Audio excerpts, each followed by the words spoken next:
Foi? É.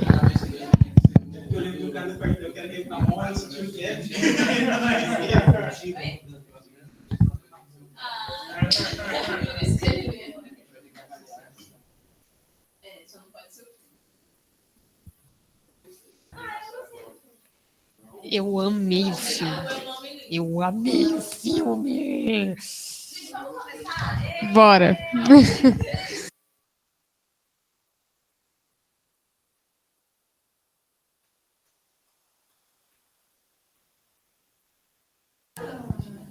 Oi? Ah, agora foi.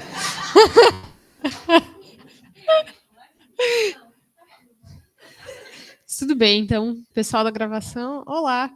Estamos no encontro número 2 do Desejando o Reino. E para começar, vou chamar a Bia para fazer o devocional. E é isso. E obrigada.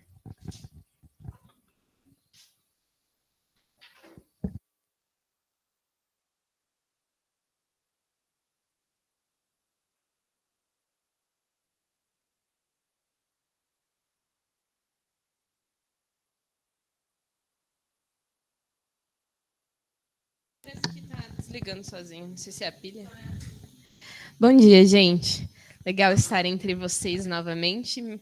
Último encontro no vim, então fiquei com saudade. Olha, realmente tá.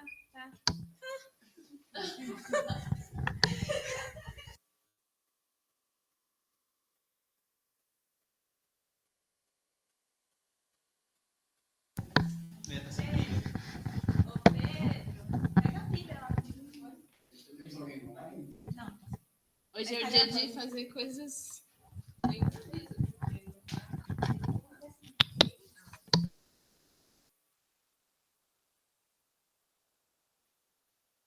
Depois a gente corta, né, essa parte do vídeo. Foi? Foi. Obrigada. Legal, gente. Então, bom estar entre vocês. Essa semana foi bastante agitada. Quem acompanha a BC2 a nível nacional viu que tem muita coisa rolando.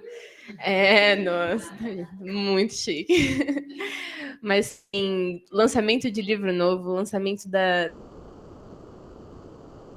lives acontecendo, tem editais, tem os grupos temáticos, tem os grupos de trabalho e os grupos de estudo. Tem muita coisa rolando, né? E é fácil estar envolvido em tudo isso e acabar meio que sendo pego na hype, no agito, e esquecer da motivação central do porquê a gente se reúne, porque a gente está aqui num trabalho qualquer, não é algo que a gente faz como se fosse qualquer outra atividade na nossa lista, né? E eu tenho refletido que às vezes o que a gente vive diariamente se torna tão corriqueiro, tão próximo da nossa realidade, que já não conversa mais com os nossos corações, embora esteja na nossa mente. Então, com isso em mente, eu queria que a gente lesse junto uma passagem que está no primeiro capítulo de Tiago. Deixa eu achar aqui. É Tiago 1, do versículo 19. E a gente vai ler até o final do capítulo. Do 19 ao 27. Então, diz assim, Tiago 1, 19. Entendam isto, meus amados irmãos. Estejam todos prontos para ouvir, mas não se apressem em falar nem em se irar. A ira humana não produz a justiça humana. Portanto, removam toda impureza e maldade e aceitem humildemente a palavra que lhes foi implantada no coração, pois ela tem poder para salvá-los.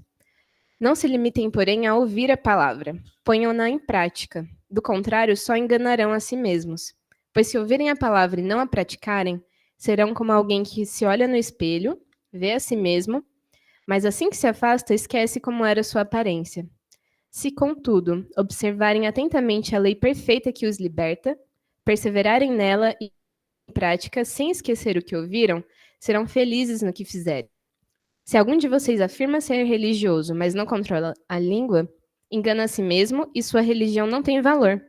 A religião pura de Deus, o Pai, é esta: cuidar dos órfãos e das viúvas em suas dificuldades e não se deixar corromper pelo mundo. nas últimas semanas eu tenho pensado muito a respeito do nosso grupo, né? Pela a razão que a gente está aqui, pela qual a gente estuda junto, se o que a gente reflete e conversa aqui em grupo a gente leva para o coração e produz transformações e revoluções internas verdadeiras, né? Nesse sentido, eu acho que a leitura desse livro do James Smith é muito intencional para a gente pensar com mais crítica sobre as nossas práticas, sobre o que está no nosso coração, o nosso coração e vice-versa, né? E também a minha oração sempre foi e continua sendo para que o estudo da palavra e das verdades da fé, da caminhada cristã, seja verdadeira no nosso coração, né? Produza essas revoluções e alcancem o mais profundo do nosso coração e mude as nossas ações. Que a gente não fique aqui só discutindo coisas que a gente acha interessante ou bonitas ou elevadas em termos morais e espirituais, mas que a gente traga isso para a nossa realidade, de fato. E não mude só os nossos corações, mas aqueles das pessoas à nossa volta. Que é para isso que a gente foi chamado, né? Para estar em comunidade, para estar conectado com as outras pessoas. Então, queria que a gente orasse para o Rafa começar nosso estudo hoje. Estou muito animada, Rafa. Então, vamos orar. Senhor Deus, obrigada, Pai, por essa manhã. Obrigada pela vida de cada um de nós aqui. Obrigada, Senhor, por ter nos trazido na tua paz e na tua segurança, Senhor. Obrigada pela vida do Rafa, que dedicou tempo, Senhor, e esforço para preparar o estudo de hoje. Concede a ele, Pai, sabedoria, discernimento e também a nós, Senhor, para que a gente possa guardar essa palavra no nosso coração, se apropriar dela, Senhor, ter ela sempre nas nossas mentes e também nas nossas bocas, nas nossas atitudes, Pai. Obrigada, Senhor, pela tua palavra, que transborda em nós, que age, Senhor, ativamente nas nossas vidas.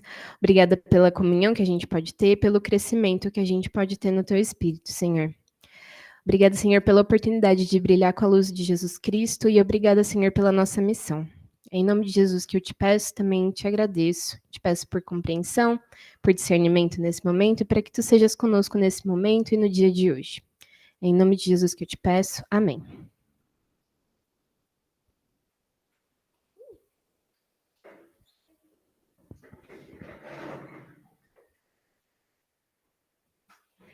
Quer vir aqui, Rafa?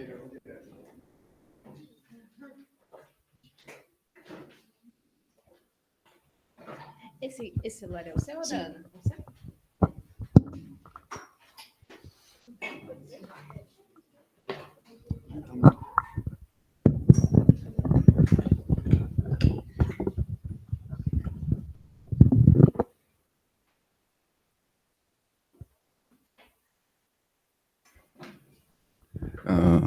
Bom dia. Bom dia, pessoal. Bom dia para a galera que eu não cumprimentei. Gente, estou muito feliz de estar por aqui. Adorei o convite. Eu estou torcendo bastante, né? Porque a gente tem um momento bastante proveitoso aqui. Bom, sem ficar enrolando muito mais para começar, né? Acho que a gente já pode começar a falar, né? Sobre estudo.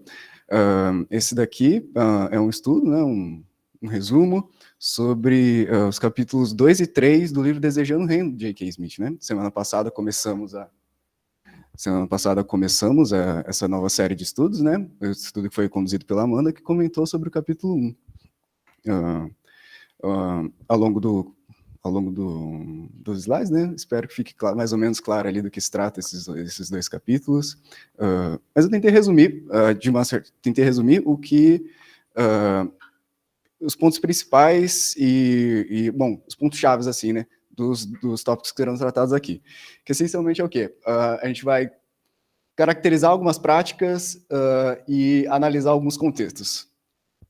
Super resumido, se trata disso. Primeiro, vamos lembrar um pouquinho do que a gente tratou há 2 semanas atrás, né? E também lembrar de alguns conceitos que vão ser bastante importantes ao longo do estudo. Acho que a gente pode começar primeiro comentando sobre em que contexto do que a gente está do livro, né? Esse é um livro que faz parte de uma trilogia que chama Liturgias Culturais. Vai ficar mais claro o que significa uma liturgia e o que significa ser cultural, né?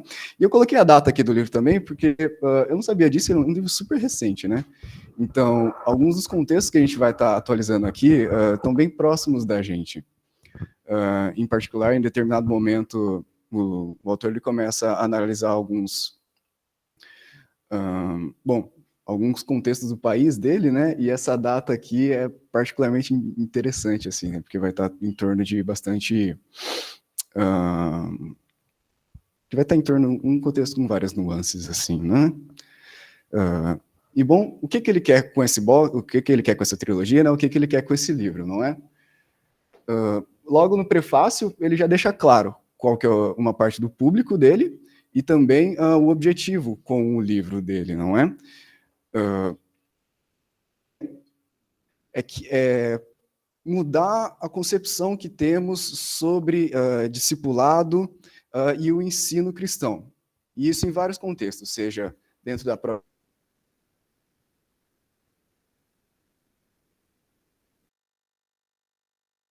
igreja, seja nos grupos pequenos, com a forma com que o discipulado é conduzido. Em particular, como ele próprio fala, a ideia aqui, em particular, como ele próprio fala, é trazer essa reflexão primeiro para os estudantes e professores, se atentando mais ao contexto das universidades cristãs. Mas ele também tem objetivos secundários com isso, né? Que é, já foi? Ai, desculpa, é que eu estava esperando mudar aqui. Desculpa. Tem objetivos secundários com isso. O primeiro é que esse livro não fosse só lido em universidades cristãs, mas também no contexto de igrejas locais, para que isso pudesse trazer uma reflexão sobre como é feita a adoração, sobre como os discipulados são conduzidos, né, nos contextos locais, nas comunidades locais, né. E também, por mais que o público principal seja estudantes e professores, né, ele chega à conclusão, né, que também seria proveitoso. Não era isso. Ele também reflete que seria proveitoso para os líderes, para os líderes de adoração dos ministérios de adoração das comunidades locais, de pastores, de líderes em geral, nesse sentido, né? E em outro momento, ele também comenta, ele reforça, né, qual que é a ideia de trazer um novo paradigma, né, para a forma como o discipulado é conduzido, para a forma como que somos ensinados e como estudamos a palavra do Senhor, e como colocamos em prática a nossa adoração.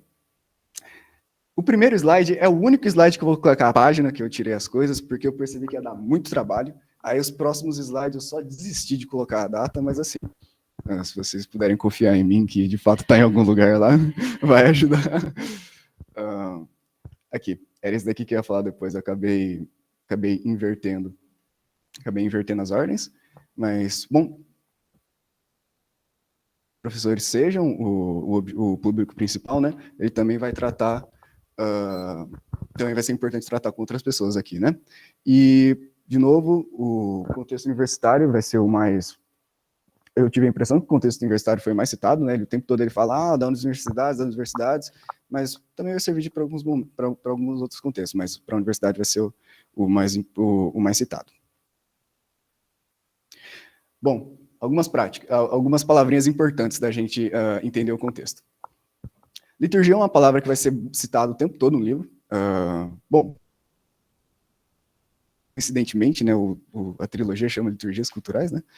Mas como que ele trata isso? São práticas formativas, / pedagogias formativas dos desejos, / rituais que formam e moldam o coração.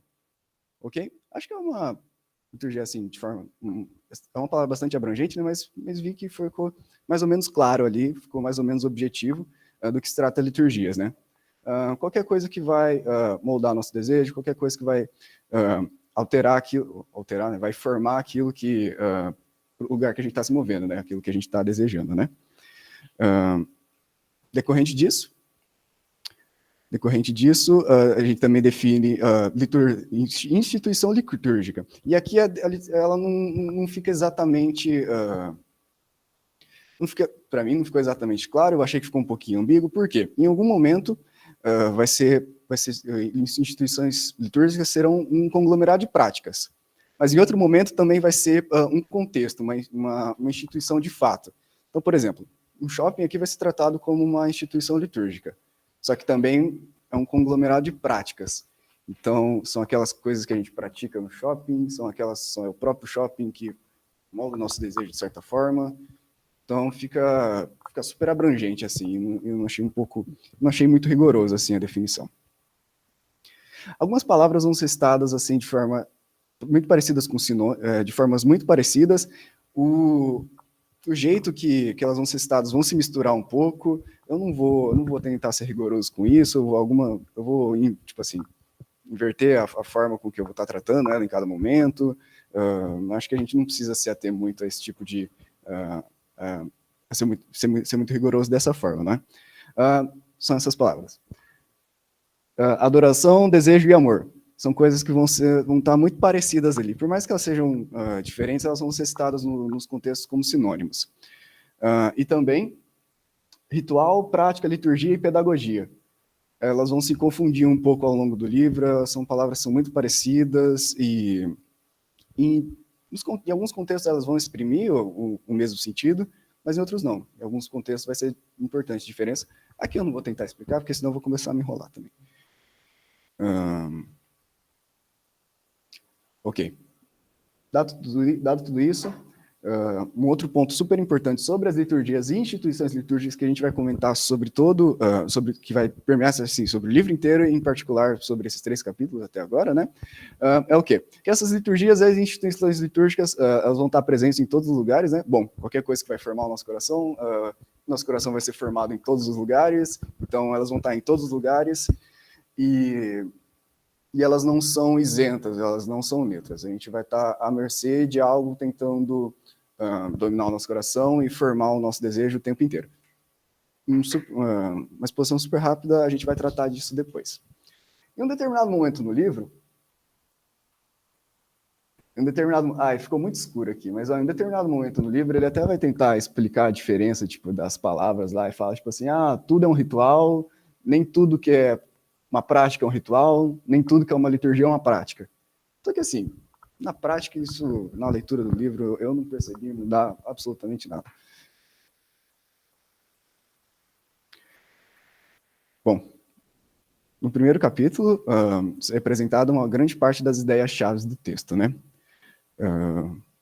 Uma delas, né, é uma crítica que o autor, de novo, né, é uma crítica que o autor faz à forma com que o discipulado é passada, né? E qual que é a crítica que é feita? A forma como o discipulado ela não está exatamente adequada em muitos dos contextos, por quê? Porque recebemos muita informação e a gente não sabe o que fazer com ela. O tempo todo ele vai comentar sobre sermos coisas pensantes, sobre estarmos sendo ensinados para ser coisas pensantes, ao invés de colocar de fato a palavra do Senhor em prática, não é? Esse é um ponto muito chave do texto. Essa crítica vai voltar o tempo inteiro, e a gente precisa ter bastante em mente. A gente precisa ter bastante em mente, precisa lembrar disso o tempo todo. Um dos exemplos que ele dá, por exemplo, né? Por exemplo, algo que ele comenta, que para exemplificar,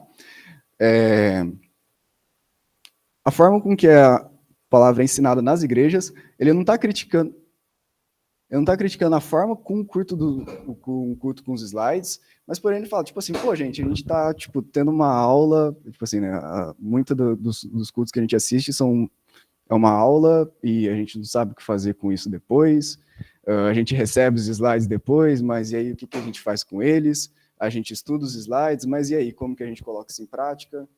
Como que a gente vai refletir sobre isso nos grupos pequenos? Então, não fica muito adequado.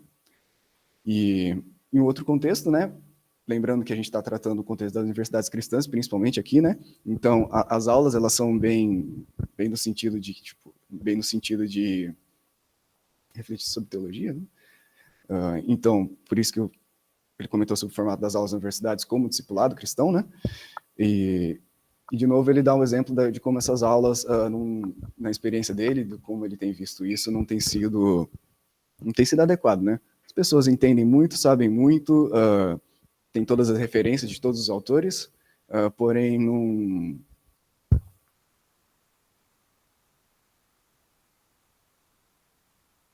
não praticam.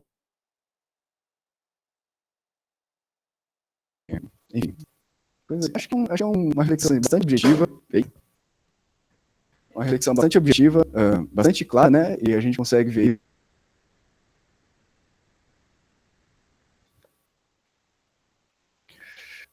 Outra ideia-chave do texto, e essa é uma das ideias que essa ideia também vai dar origem a outro livro, que foi de onde eu tirei outro livro dele, que é uma síntese uma síntese dessa trilogia que ele faz, que é o que você é aquilo que você ama, que é o seguinte, e isso é uma ideia apresentada nos primeiros capítulos também do livro, que é o quê? Dado que tem muita informação na nossa cabeça, a gente pode muito cair na ideia de que, ok, aquilo que a gente sabe é super importante e vai definir a gente, no seguinte sentido. Por exemplo, a gente já ouviu que a gente pensa, por isso que a gente existe. Porém, a proposta é que isso não é adequado, porque, bom, a gente não coloca em prática tudo que a gente pensa, né? A gente não coloca em prática tudo que a gente pensa, no seguinte sentido. A gente tem muita informação, a gente sabe o que fazer, a gente sabe como seguir em obediência, ou pelo menos a gente tem uma ideia, né? A gente foi instruído de certa forma, né? Porém, não é todo momento que a gente sabe colocar isso em prática, né? E são nos momentos que a gente coloca em prática que a gente evidencia o desejo e aquilo que a gente de fato entende. Então, vejo sendo essa, assim, uma crítica super importante também, e uma reflexão, assim, bastante essencial, assim, né? No sentido de que, ok, a gente lê a palavra, a gente tem informação, mas a gente não sabe muito bem o que fazer com isso, né? Me lembrei de um versículo, aquilo que...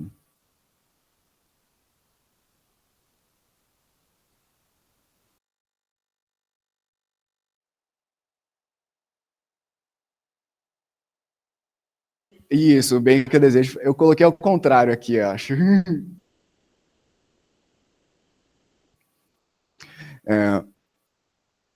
Fácil e o mal que eu não quero. Então, olha só, a gente sabe. Então, e aí? E aí? E a outra proposta? E agora a proposta que ele vai fazer é o quê? A gente não é mais aquilo que a gente pensa, mas aquilo que a gente ama, no sentido daquilo que a gente do lugar que a gente vai se mover. As coisas que a gente vai se mover vão caracterizar aquilo que a gente de fato acredita, aquilo que de fato a gente pensa. A gente vai falar sobre isso muitas vezes, então eu também não vou ficar comentando muito aqui.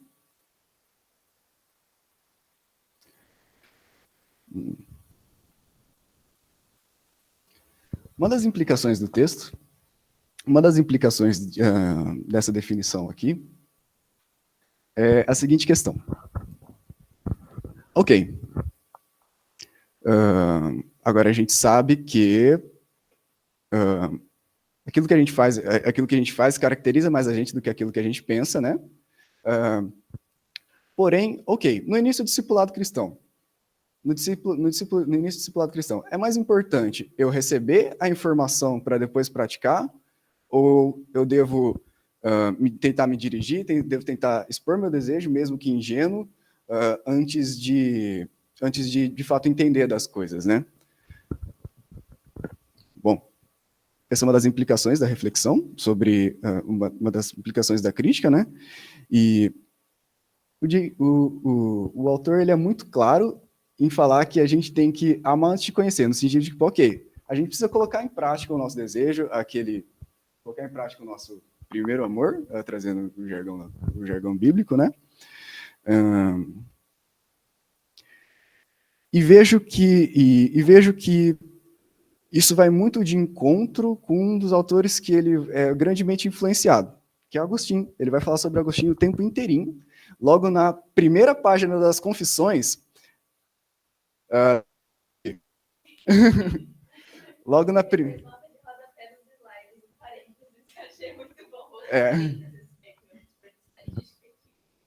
Nesse mesmo formato, né? Meu Deus.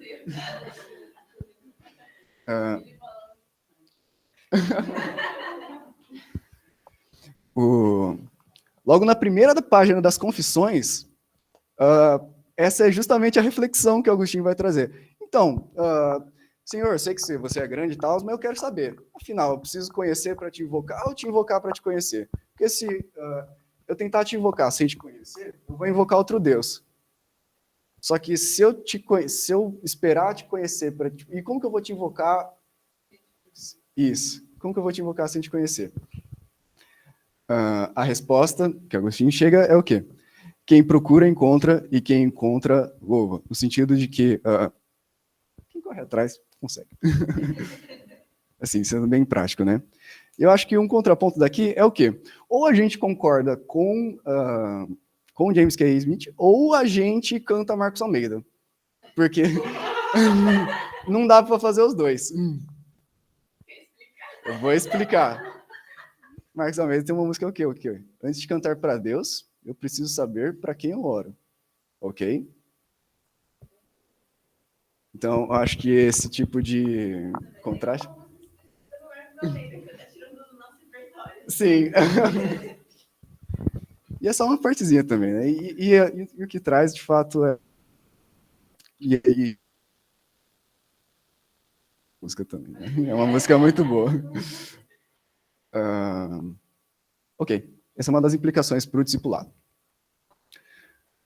Ok. É bom que eu já...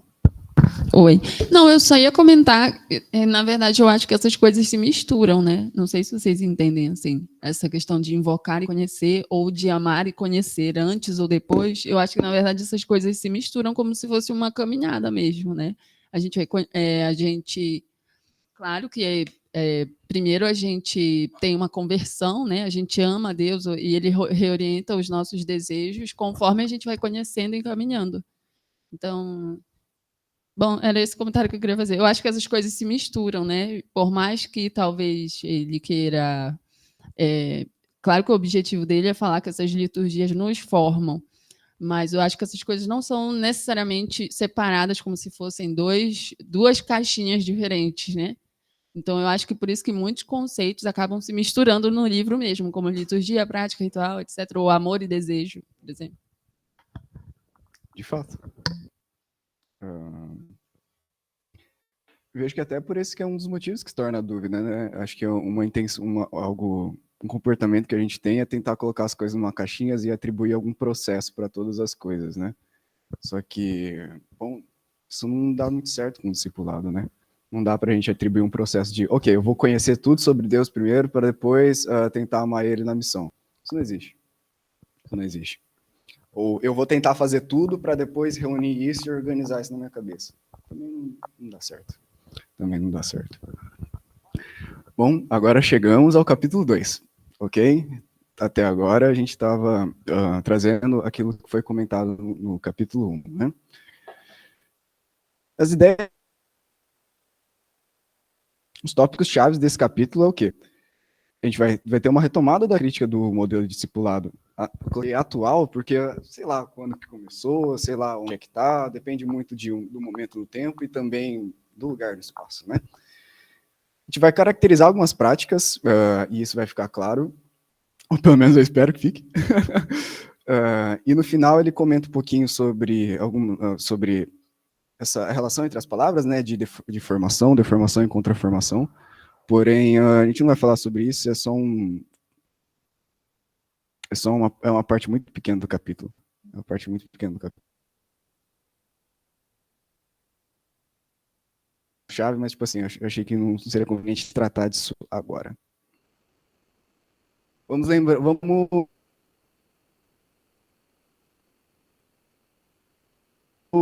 lembrar da crítica, ou pelo menos nossos desejos estão sendo bombardeados o tempo inteirinho.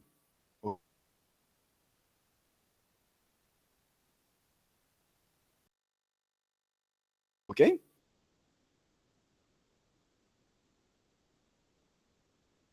Eu acho que, em grande parte, por liturgias seculares. A forma, a gente está o tempo todo sendo bombardeado por campanhas de marketing, por exemplo, né? E isso, de certa forma, muda um pouquinho como a gente vê as coisas, né? E aí vem a crítica que, assim, o capítulo 2 é pequenininho, tipo assim, muito menor do que o capítulo 3, mas, assim, para mim ele foi muito mais impactante, principalmente por conta dessa crítica. Por quê? Qual que é a resposta que ele dá sobre a crítica que faz? E lembrando da ideia que ele está criticando o discipulado, é o quê? A igreja, em grande parte, né, responde essa formação do desejo por parte das instituições litúrgicas seculares com ideias. Então, a ideia é o seguinte. Ok, temos problemas de algum pecado na igreja. Vamos assistir uma videoaula sobre isso e entender o porquê que é errado. Entende? Coisas assim. Eu vou dar um exemplo de como isso acontece. Assim, eu vou exemplificar um pouco isso, primeiro com uma questão secular. Que é o quê? Obrigado, Pedro. A gente tem, tipo assim, informações muito claras sobre cigarro, né? Só que saber disso, tipo, entende? Eu ia procurar se isso aqui fez, de fato, o consumo de cigarro diminuir, só que eu não encontrei nada. Mas o ponto é, a gente ainda vê essas coisas sendo consumidas frequentemente, inclusive entre os jovens, né? Isso aqui não é isso aqui não é coisa da igreja. Mas, assim, exprime a ideia.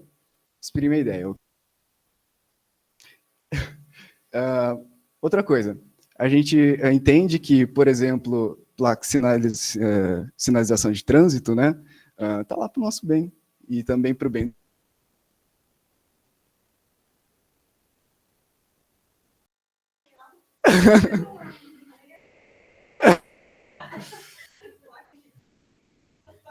Tá lá para o nosso bem. E também para o bem do... Mas só que se não tem ninguém vendo, se tem um radar, é esse o ponto.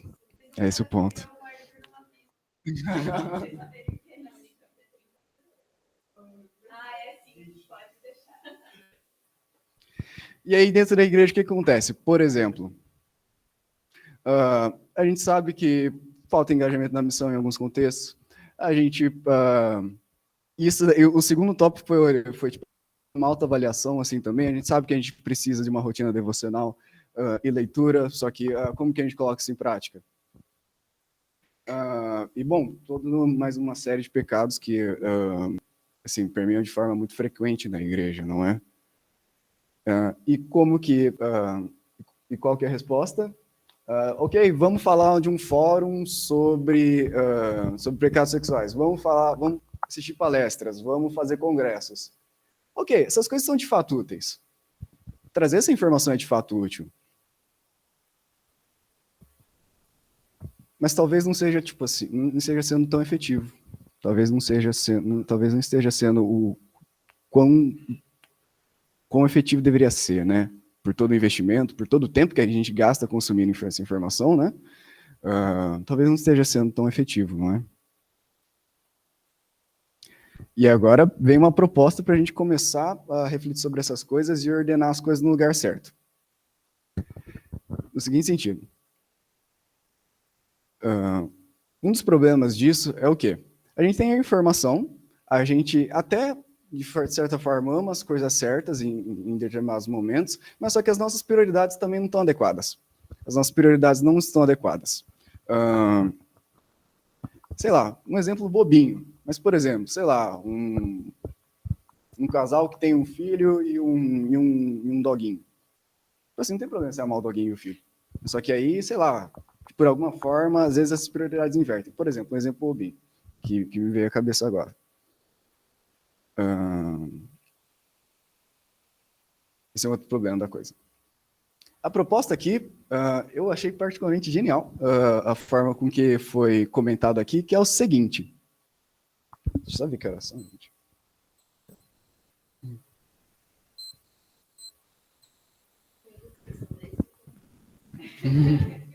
É que eu vi que já passaram 20 minutos, eu falei, nossa. E qual que é a proposta para esses dois problemas, né, que estão interligados entre si? É o seguinte, o autor ele faz a seguinte citação.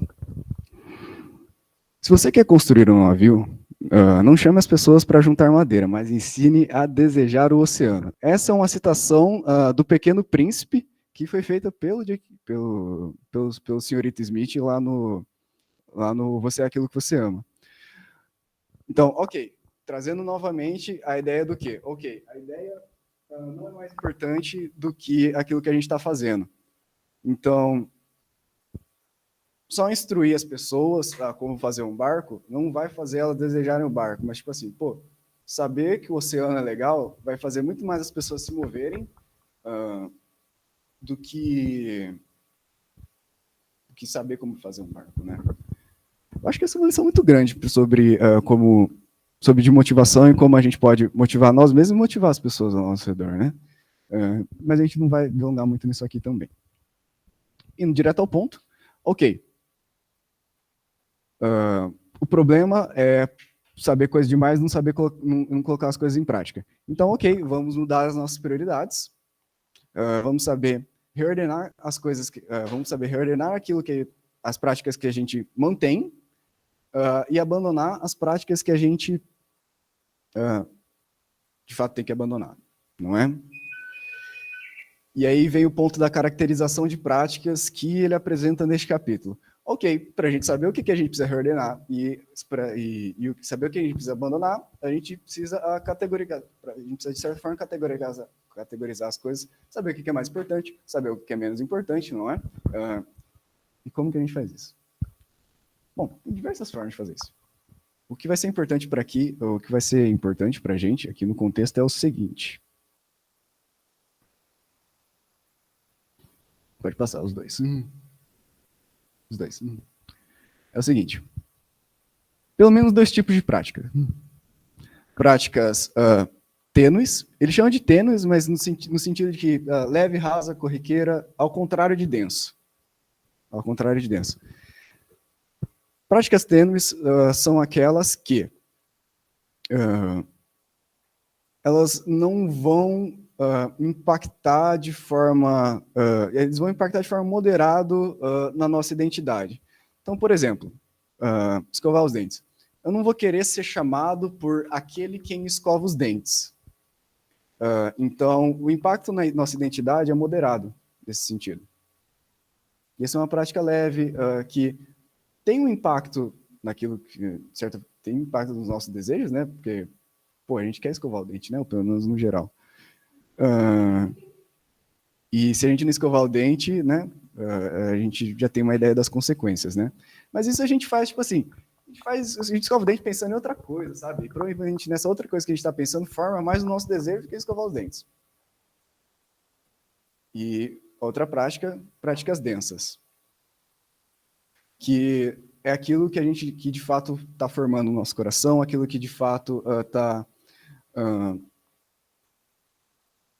formando nossa identidade e desejo. Por exemplo, está frequentando uma igreja, vai estar formatando o nosso coração. Vai estar deixando claro, vai estar deixando de certa forma claro aquilo que a gente está desejando. Mas não só frequentar uma igreja, né? Todas as práticas e os frutos que estão envolvidos nisso, né? Agora, vamos fazer um exercício. Vamos umas situações Vamos fazer um exercício. Teremos algumas situações. A gente vai tentar categorizar as coisas em práticas densas ou tênues, ok? Contexto. Uma pessoa comum que trabalha. Não tem... Nossa, eu pensava que eu ia dar isso daqui. Mas, enfim, ficou problemas exóticos. Mas, enfim, não tem problemas, assim, muito diferentes do que uma pessoa comum tem. E está satisfeita com a vida. A prática é lavar a louça, e enquanto ela está lavando louça, não consome nenhum tipo de conteúdo audiovisual. A princípio. Isso é uma prática densa ou uma prática tênue? E por quê?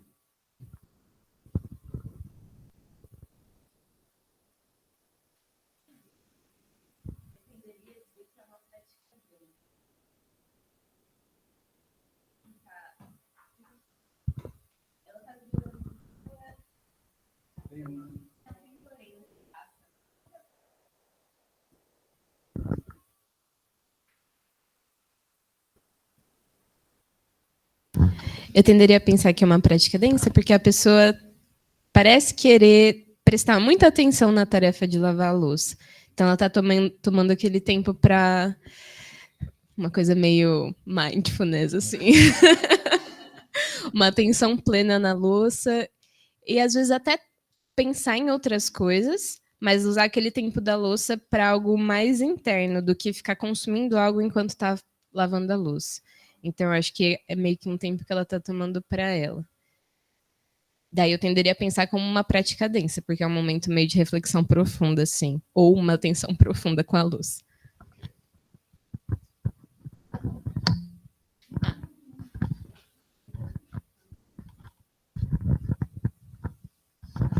Eu tenho uma dúvida, na real. Assim, quando a gente prática densa e prática tênue, para mim, assim, ela é densidade no sentido temporal, por exemplo, você tem que lavar a louça todos os dias, então ela é densa temporalmente, tipo, alta frequência, entendeu? A frequência com que a gente faz as coisas ela vai influenciar, né? Você vai entendeu? Aqui no caso eu não coloquei, mas a frequência não importa. Suficiente. Ela é densa no sentido de raciocínio necessário para... Tá, entendi. Então, beleza. Então, eu acho que é uma prática tênue. Porque acho que não é muito raciocínio, eu acho que é mais mecânico, né? Assim, você tá... Não sei. Ela tá satisfeita com a vida, tá pensando, sei lá... Não sei o que as pessoas pensam lavando louça. Mas é isso.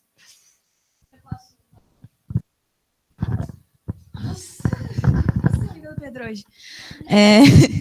Eu caracterizaria como uma prática tênue, mas também entendendo que ele diria que, por exemplo, escovar os dentes, para mim, está no mesmo patamar que escovar os dentes. Assim, a gente não pensa para fazer aquilo e aquilo não está nos formando de alguma forma para ser um tipo de pessoa específica, a não ser de ser uma pessoa que tem a louça vazia, né? Mas não tem uma formação de desejo ali acontecendo. Aí eu entendo que densidade é mais em direção a isso.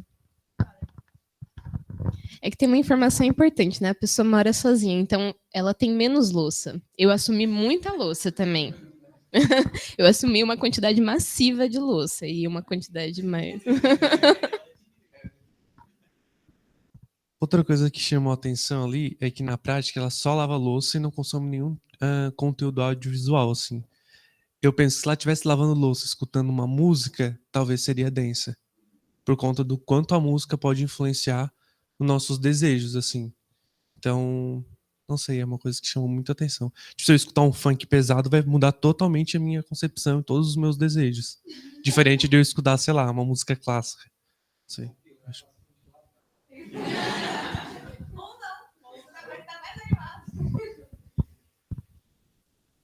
Tem resposta? Foi. Tem mais opções. Eu só quero comentar que se escutar a música faz virar densa, não escutar também faz. Porque você tem...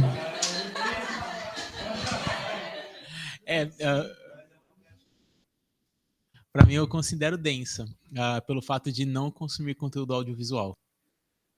Porque sempre quando eu lavo louça, faço qualquer uma dessas coisas, eu coloco uma série para assistir, mesmo que seja só ouvindo, vendo alguns detalhes, ou ouvindo podcast. Isso, para mim, deixa ela tênue. Se eu não consumir coisa audiovisual, deixa tenso.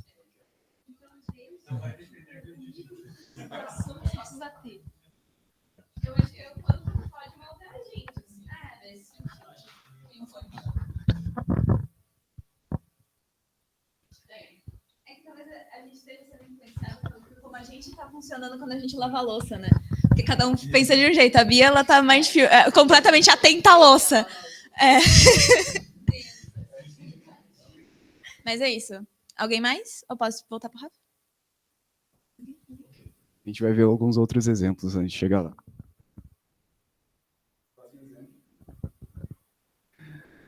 Uma pessoa que não tem problemas financeiros, nem psicológicos, e está satisfeita com a vida.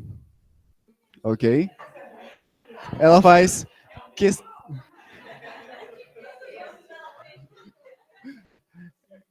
faz questão de cortar o cabelo somente no segundo dia da fase crescente da lua. E um cabeleireiro.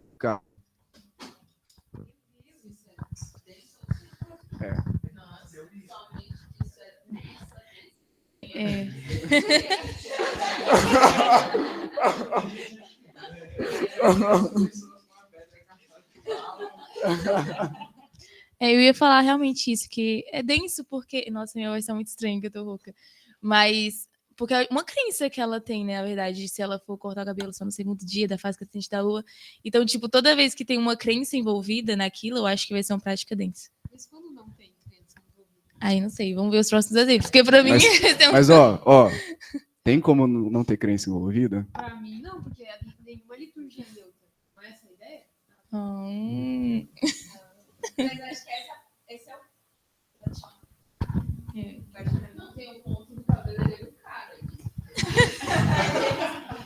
Você tem certeza que é no próximo?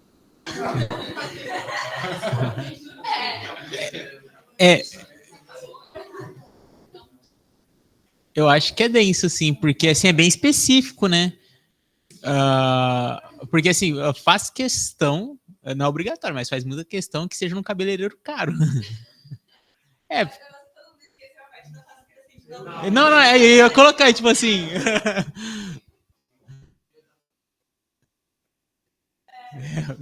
Segundo dia. Essa pessoa tem que ficar olhando no céu todos os dias, né? Porque é o segundo dia da fase crescente. Se errar por um dia, já foi. Ela já fica frustrada, provavelmente.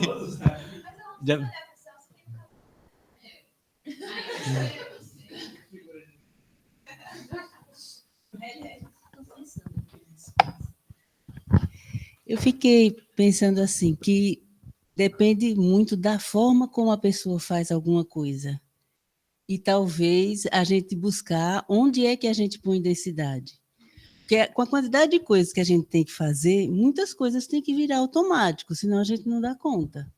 E o automático, a gente sempre está pensando que é uma coisa mais leve, né? Uma coisa mais tênue. Então, assim, talvez a gente esteja, em alguns momentos, dando muita importância a alguma coisa, termina fazendo uma atividade densa, né? E essa coisa não te traz tantas coisas boas, não te leva a uma... da gente procurar onde é que a gente vai investir, né? É bastante pessoal, né? Eu fico pensando no seguinte, essa coisa de ser densa ou leve, eu acho que tem a ver com que nós começamos a pensar no amor que a gente dedica àquilo que são... Bastante, né? Exatamente. Então, eu vejo na minha própria vida, assim, há determinadas coisas que eu deixei de fazer e que eu me arrependo hoje porque eu queria fazer outras. E essas coisas que eu deixei de fazer eram muito mais simples, mas eu ficava com aquela de minha vida em algo que seja mais importante. Hoje, na minha velhice, eu falo, puxa, eu devia ter me dedicado mais a algumas coisas mais simples, que eu perdi, não tem mais jeito de voltar. Por exemplo, tocar violão. Né? Eu tive muita chance de aprender a tocar violão, mas eu pensava assim, não, eu tenho que me dedicar mais a conhecer da minha profissão e conhecer também, evangelizar pessoas e dedicar isso. E hoje eu tenho muita vontade de louvar a Deus, eu mesmo tocando, mas não sei tocar. Então, eu acredito que se eu depositar mais ênfase em algumas coisas que aparentemente são simples, mas eu passar a olhar essas coisas como um culto também, como uma adoração, essas coisas vão criar um novo significado e até lavando louça, eu estarei fazendo um culto a Deus. Né? Então, eu acho que...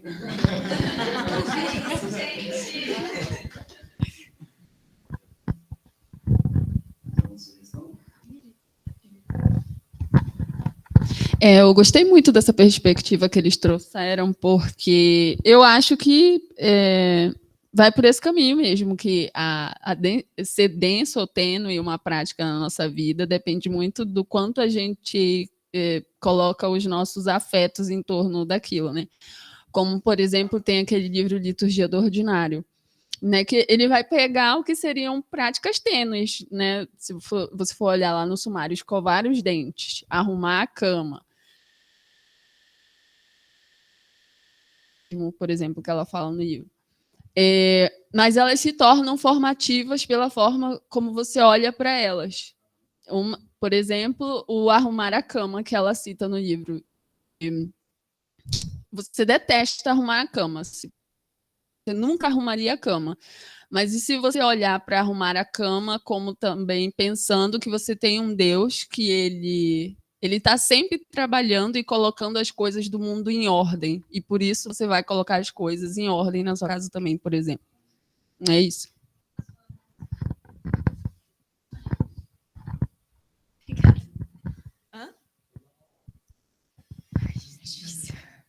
Ser amiga do Pedro hoje sendo uma liturgia complicada. Mas eu fiquei pensando, porque semana passada, eu acho que foi o Pedro, inclusive, que falou isso, de que, por exemplo, a refeição pra gente, enquanto cristãos, fazer uma refeição não é uma prática tênue, apesar de que a gente entende que todo mundo come, né? É uma prática comum, todo mundo meio-dia tá com uma fominha básica e vai almoçar. Só que pra gente isso não tem como ser tênue, porque a gente entende a profundidade do repartir a mesa, né, compartilhar a mesa com os irmãos, assim. Então, de fato, eu acho que é muito sobre como a gente está colocando o nosso coração naquilo, e aí talvez, como a Bia, eu acho que ela pegou um ponto bom da prática de lavar louça, porque é isso, você pode ser uma prática tênue de você faz lá e vai embora, ou você pode usar aquele tempo para alguma forma de formação, né? Então, enfim, acho que...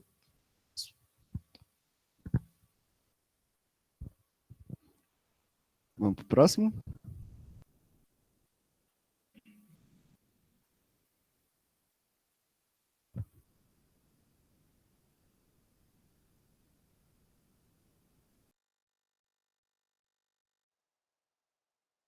Muito com os pais e tem problemas financeiros sérios, mas consegue dar seus pulos quando falta dinheiro, seja motorista ou não. Assistir um filme em um shopping, na poltrona VIP, comendo pipoca, e é uma prática muito frequente em sua vida.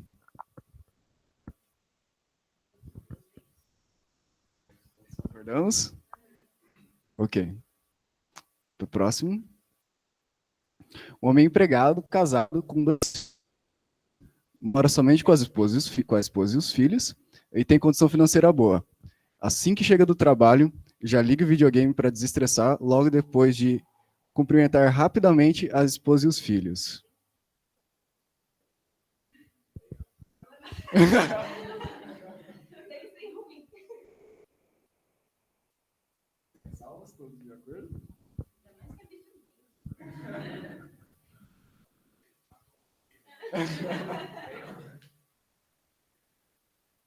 Eu estou refletindo agora, talvez tenha errado o tom no próximo, mas enfim.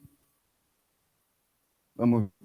Uma criança com os pais casados, tem 10 anos, condição financeira boa, não a criança, né, os pais, mas não aparenta ter dificuldades na escola e também consegue interagir tranquilamente com outras crianças naturalmente.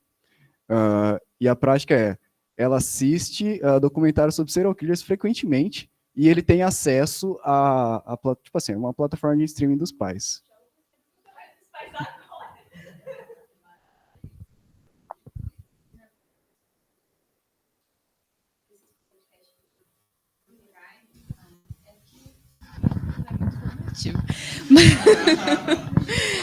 Mas eu fico impressionada como o podcast de True Crime tá fazendo sucesso e como as pessoas gostam de ouvir isso, assim. Tipo, tem uma amiga minha, e eu vou falar dela porque ela sabe, assim.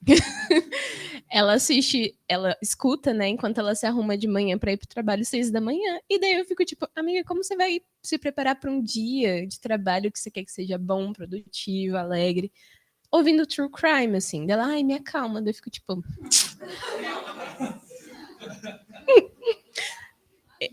a gente precisa de um momento de catarse aí. Eu acho bem denso. Eu acho que... Bom, tenho várias opiniões.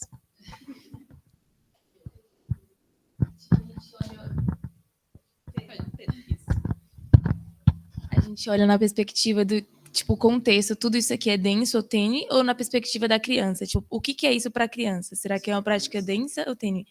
Porque, tipo, mesmo que eu olhe assim e veja que é uma prática densa, para mim, para a criança, deve ser algo tênue, porque é algo rotineiro, cotidiano, corriqueiro, igual você falou lá no começo. Então, tipo, ela não tem essa noção que, no fundo, vai ser uma coisa muito densa que vai impactar a vida dela. Porque para ela é uma coisa normal. Então,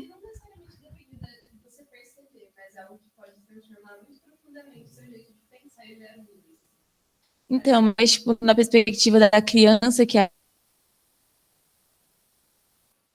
não penso assim. Ah, tá tudo bem. É isso, amigo. Ambos os comentários foram preciosíssimos. Eu acho que, assim, para criança, ela pode não ter noção do que ela está fazendo, né? Como você falou. Mas, por exemplo, no outro exemplo de lavar a louça, a pessoa tinha a intenção de lavar a louça e tinha a consciência de que aquilo era importante. Eu não sei se quando a criança ali tem 10 anos, ela consegue ter uma prática densa no sentido de ser intencionalmente densa. Né? Normalmente ela faz, porque tá ali, ou porque os pais mandaram, né? Então ela não tem, eu não sei, esse senso de profundidade ainda. Não sei, uma dúvida mesmo.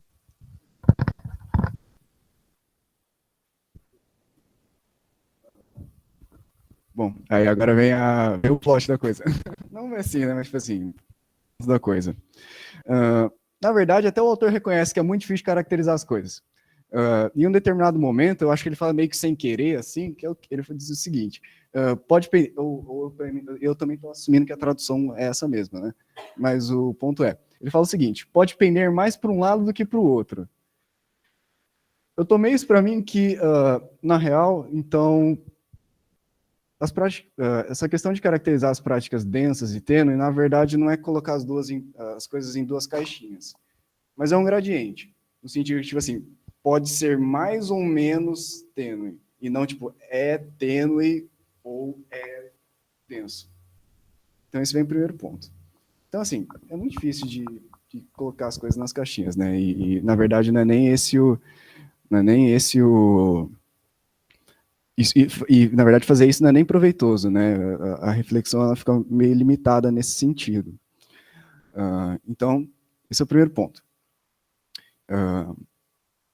Esse gradiente, ele também vai ajudar a gente a definir qual que é a prioridade das coisas, né? Se a gente fosse só colocar as coisas em duas caixinhas, né? O que a gente vai fazer com as coisas densas? Como que a gente vai reordenar as coisas densas, né? É tudo denso. Então, o que é mais importante, né? Como que a gente vai reordenar isso? Lembrando que a gente está fazendo isso daqui por quê? Por conta daqueles problemas lá que foram levantados anteriormente. Como, por exemplo, a gente não saber amar as coisas na ordem certa, e também o nosso discipulado está cheio de informação. E a gente não consegue colocar as coisas em prática. Esse daqui é um primeiro ponto. Um outro ponto. E só também lembrando de que também o próprio autor reconhece complicado, é o quê? Quando ele fala das práticas tênue e densa, é tipo assim, tênue, 2 pontos, é isso aqui. Quer dizer, não é 2 pontos, mas tipo assim, tênue, ponto, é isso aqui. Tá denso, ponto, é isso aqui. Ele fala que assistir um jornal à noite é uma prática tênue, só que embaixo ele fala que ouvir rádio enquanto tá dirigindo a rodovia, ele fala que é denso. Então, assim, as coisas estão misturadas, sabe? Estão muito misturadas, é difícil de caracterizar, depende muito do que a gente está levando em conta ali na hora de analisar. E é muito difícil analisar quando a gente está falando do outro. Quando a gente está falando do outro é muito difícil. A gente não sabe o que está se passando no coração das pessoas, né? A gente não consegue mudar o coração das pessoas. Nem o nosso. O nosso é um pouquinho mais fácil. Lembrando mais uma vez, né, de que, já que as instituições litúrgicas, o meio em que aquelas práticas estão acontecendo, não são neutras, não existe a prática puramente tênue. Então, toda coisa vai formar o nosso, de novo, né, trazendo a ideia de que toda coisa vai formar o nosso coração de certa forma, né? E a gente precisa ficar bem atento ao quê? O quão isso forma o nosso coração. Na prática, avaliar nossas práticas, né, para aquilo que Jesus falou para a gente, de que pelos frutos a gente vai saber se o quanto aquilo e como aquilo está impactando os nossos corações, né? E aí a gente fecha o capítulo 2 assim. O capítulo 3, eu vou ser bem sério para vocês que eu tive uma certa dificuldade de linkar os conteúdos, mas assim, do capítulo 2 e do 3, mas vi o seguinte ponto. O capítulo 3, ele vai analisar alguns contextos, esses 3 contextos. Um shopping, que foi o mesmo contexto em que foi comentado na introdução, algo que ele chamou de entretenimento militar, que eu já falo o que é isso, e também a universidade. Em cima desses 3 contextos, ele vai fazer algo que chamou de exegese cultural. E essa palavrinha é um pouquinho, eu acho, meio chatinha assim, de entender o que ela significa de fato. Mas qual que é o link com o capítulo anterior, não é? Agora que a gente sabe mais ou menos caracterizar a prática, que a gente está um pouco mais habituado, agora vamos olhar para o contexto, o lugar no espaço, o momento no tempo, quem está ao redor, quais as instituições litúrgicas envolvidas, instituições litúrgicas envolvidas nisso, e trazer isso para o diálogo também, ok? Calma, voltam, obrigado. Só explicando um pouquinho dos contextos. O shopping é um shopping. O entretenimento militar que ele está falando aqui é o seguinte, ele estava, ele é um autor estadunidense, né? E, a gente tem algumas práticas relacionadas a esse entretenimento militar, que, por exemplo, os aviãozinhos lá com cor passando no dia da bandeira, no dia da bandeira a gente canta o hino e vai com a mão no peito e tal. Pra gente, não sei, para mim não foi muito uma questão isso quando eu era menor. Mas lá nos Estados Unidos, aparentemente, assim, eu não sei como é que é, mas pelo que ele falou, aparentemente é uma questão bastante forte, né? Todo um sentimento de nação e patriotismo envolvido, né? Que tem, assim, implicações bastante fortes, implicações bastante também delicadas, assim, né? No geral, né? E o detalhe aqui dessas 3 é o quê? O shopping é um lugar, a universidade também é um lugar, mas a questão do entretenimento militar não é exatamente um lugar, é mais estar construindo assim um espaço de sentimento de patriotismo e nação. Então, tem todas essas questões também. A gente não está... entretenimento, vejo que é no sentido de que a gente está criando uma imagem de país patriota e uma imagem de país que carrega a nação no peito e também deixar claro, não só dentro da própria nação, mas também para as outras países, o quão patriota a gente é, não é? Nesse sentido de entretenimento que eu vejo, não é? Eu acho que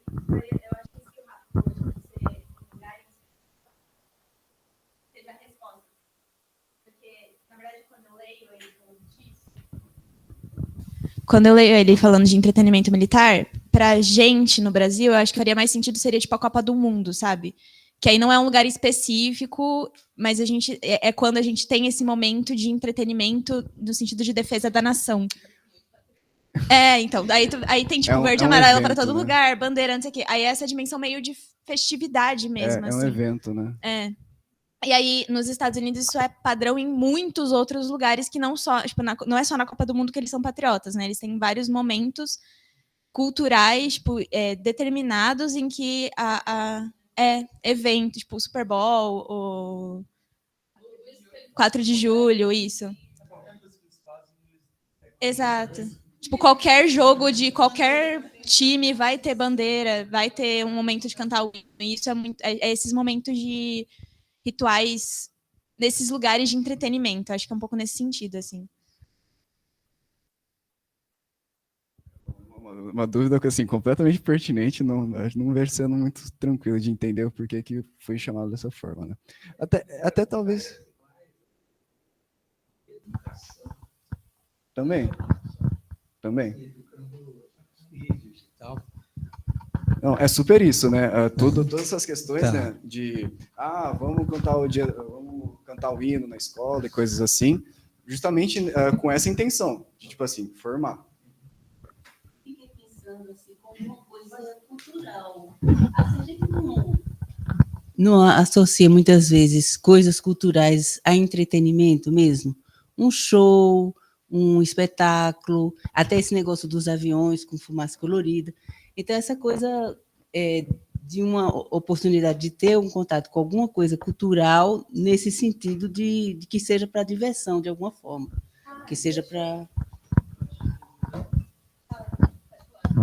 Eu acho que, às vezes, até um exemplo junto é o porquê que a gente bate palma no parabéns. A prática, a questão da prática... Não, a questão da prática, assim, vamos supor, por que a gente bate palma no parabéns? O parabéns é cantado. Mas automaticamente, se alguém canta parabéns, vamos supor, você está no restaurante, alguém canta, você começa a bater palma. É algo que é formado em nós numa prática que fica automático. Vamos supor, alguém começa a cantar parabéns, você começa junto a bater palma, mesmo não sendo no seu aniversário.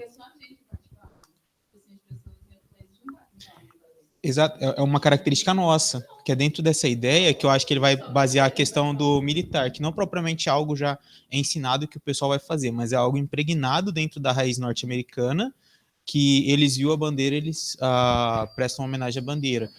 Tem algum momento nacional, eles cantam o hino, e toda essa coisa que envolve. Então, eu acho que é algo muito impregnado naquilo que faz, e aí eu acho que se assemelha ao nosso, que é algo muito mais popular, é bater palmas na hora que a gente canta parabéns.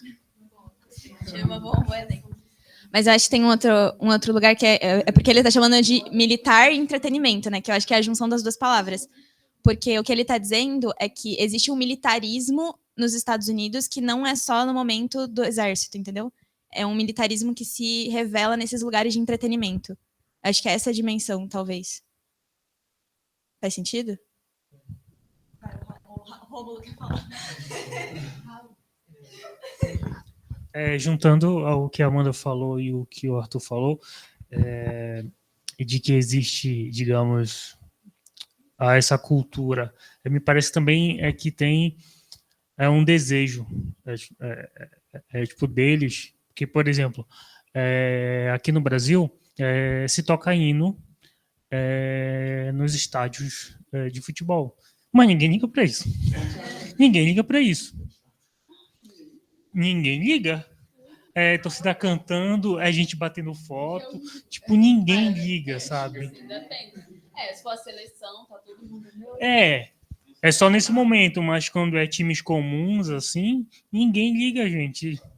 As torcidas cantando, soltando fogos, fazendo tudo. Um contexto diferente, que a gente é difícil pra gente entender, porque a gente não tem esse... E é nesse contexto que faz a análise dele. A gente não vai entrar aqui em cada um dos contextos.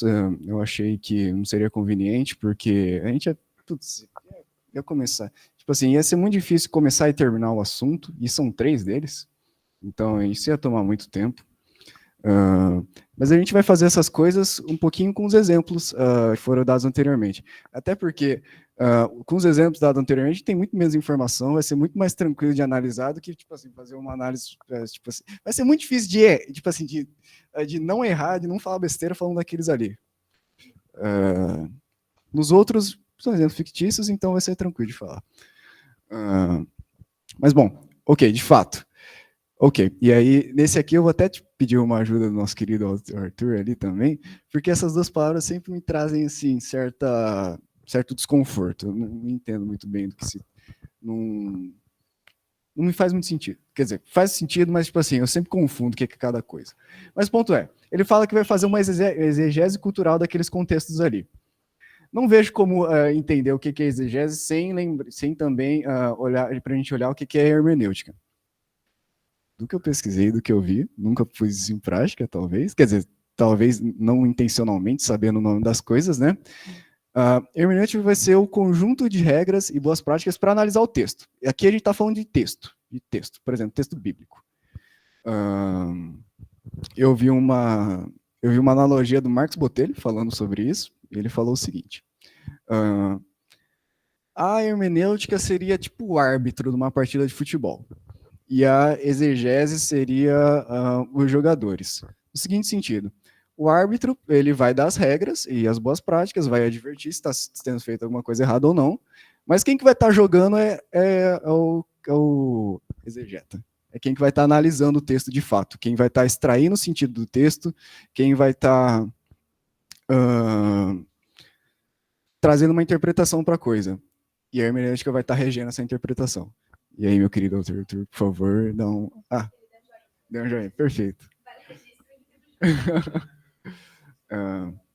Então, o que a gente está fazendo aqui? A gente não está definindo as regras de como que a gente vai analisar uma situação, uma prática culturalmente, mas a gente só vai tentar colocar isso em prática. O que é...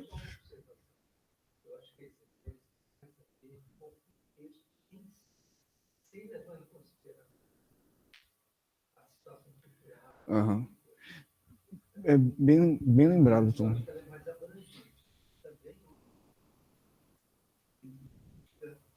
Uhum.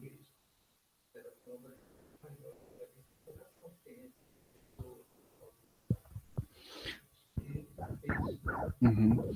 Uma vez eu vi uma outra analogia sobre isso, que é o quê? A hermenêutica é o óculos, que vai determinar o grau assim, que vai estar vendo. Quem está vendo é a exegese. Vai estar olhando para o texto. Eu posso dar uma a ideia de hermenêutica, e você pensa, como você relaciona o Antigo Testamento e o Novo? Qual a autoridade ou qual o tipo de tratamento que a gente como cristão dá para o Antigo Testamento?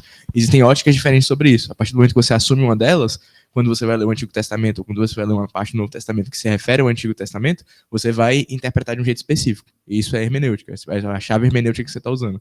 E aí existem perspectivas diferentes sobre esse relacionamento do Antigo e do Novo Testamento. E exegese é esse esforço interpretativo mesmo, que você vai olhar para as palavras, vai pensar no que é aquilo na linguagem original, vai pensar no que era a intenção do autor no contexto cultural que ele estava, mas é um esforço direto de como aquilo está naquele lugar do texto. Sabe? E a hermenêutica é mais esse exemplo da lente é muito bom. Essa lente que você usa para olhar como um todo assim e fazer essa interpretação. Gente, é exatamente esses dois, mas embora a gente faça diferença, os dois na prática ao mesmo tempo. Não, a exegese é o corpo maior, a hermenêutica está dentro da exegese. Você faz exegese sem hermenêutica, mas não hermenêutica sem exegese. Então, toda vez que você vai para o texto, você trabalha os dois ao mesmo tempo, mesmo você estando consciente ou não dessa situação. O exemplo que o Pedro deu e o que o Tom também, vamos supor, você vai olhar um texto. Automaticamente você está fazendo uma exegese, mesmo que seja bem fraca, você está fazendo, e ao mesmo tempo você está interpretando. Você está trazendo sentidos para aquelas coisas, mesmo que não sejam certos. Você também está dando conceitos que fazem parte da exegese, vamos supor, cultural. Você vai lá e pensa Paulo falando, mulheres, usem véu. Automaticamente você vai estar trazendo uma interpretação do véu, daquilo que a gente tem de hoje em dia e das questões sociais que a gente trabalha junto, mas você está colocando sobre o texto. Você está fazendo um tipo de exegese, mas uma exegese errada.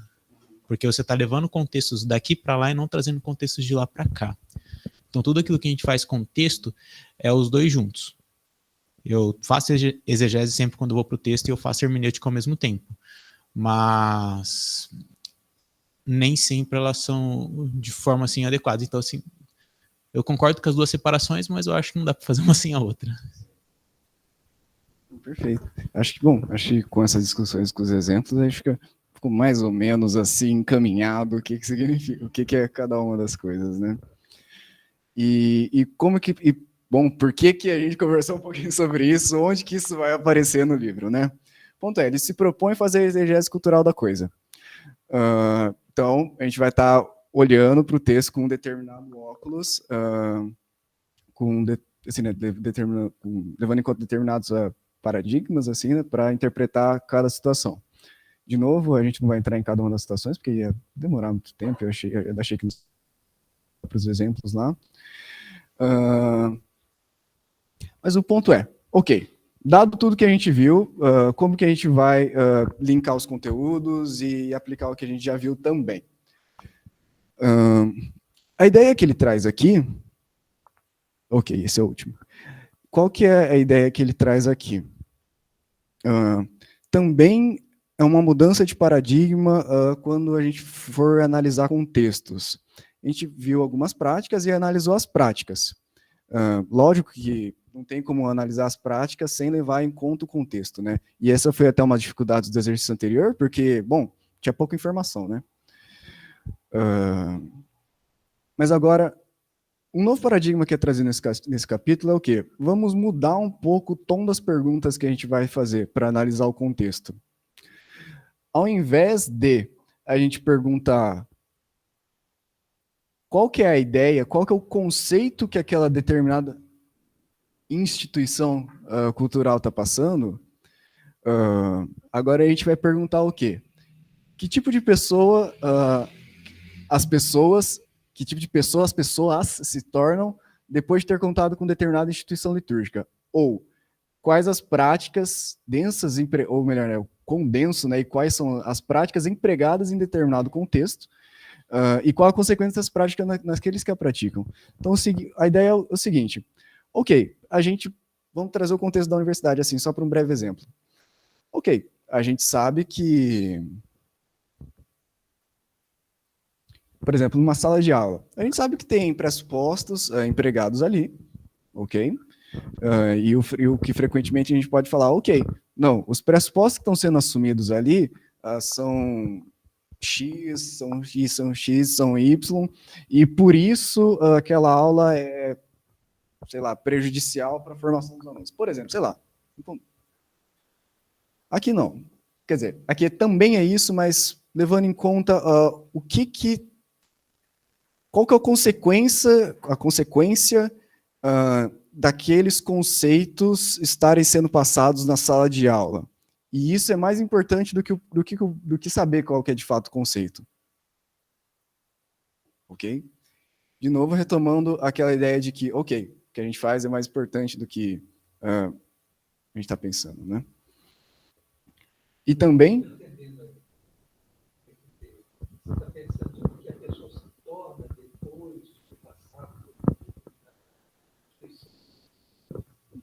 Isso. Ou o conteúdo daquilo que ela absorveu naquela instituição. Ok, é exatamente esse o ponto. O foco é mais no que ela está se tornando do que no conteúdo que ela recebeu. Do que no conteúdo que ela recebeu. Até porque... Quem que analisa isso? A gente. No caso, a gente. A gente que vai estar fazendo isso agora. E uma outra pergunta, né, decorrente daquilo é o quê? Quais são as instituições litúrgicas envolvidas no contexto, né? A gente identificar quais são os conglomerados de práticas que as pessoas estão sendo expostas em determinados contextos. Ok. Esse daqui é o último slide. O que eu iria propor só que eu acho que a gente pode encerrar por aqui também. Eu queria propor a gente fazer só um exemplo, só para a gente praticar um pouquinho.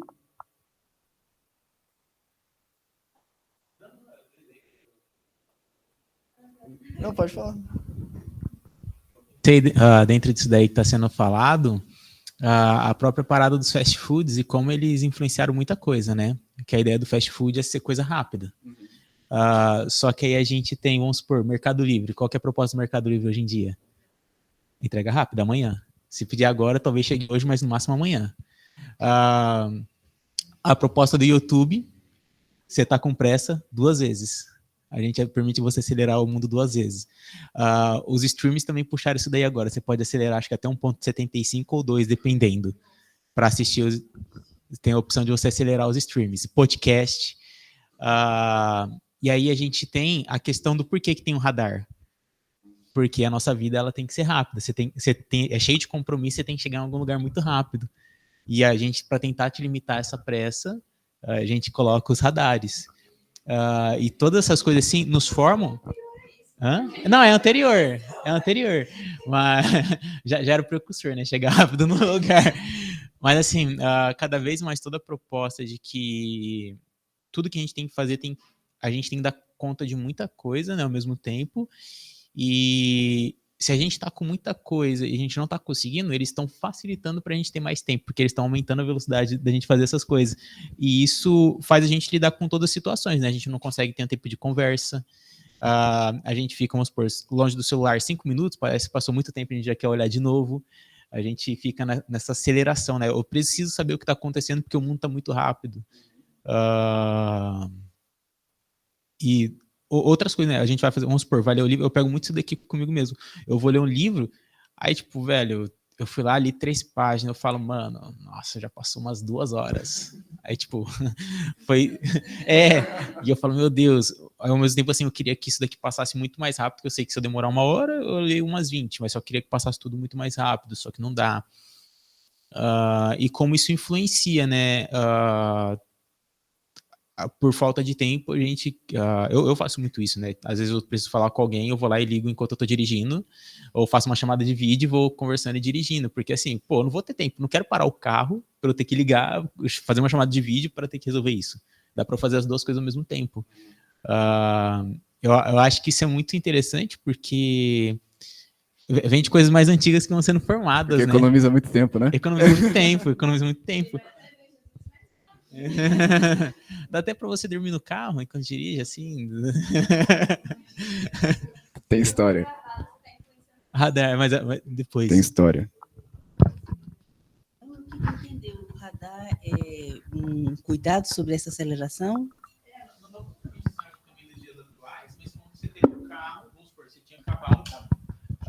Quando tinha cavalo para andar, o carroça seria uma certa velocidade, a pessoa consegue ver com barulho, né, que tá longe. Aí quando você tem o advento do carro, pô, você anda muito rápido, né? Não tem como a pessoa se preparar assim para ver, até atravessar a pista hoje em dia. A gente vai atravessar a pista, a pessoa acha que tem tempo e aí ela vê que o tempo tá em Jesus. Depois.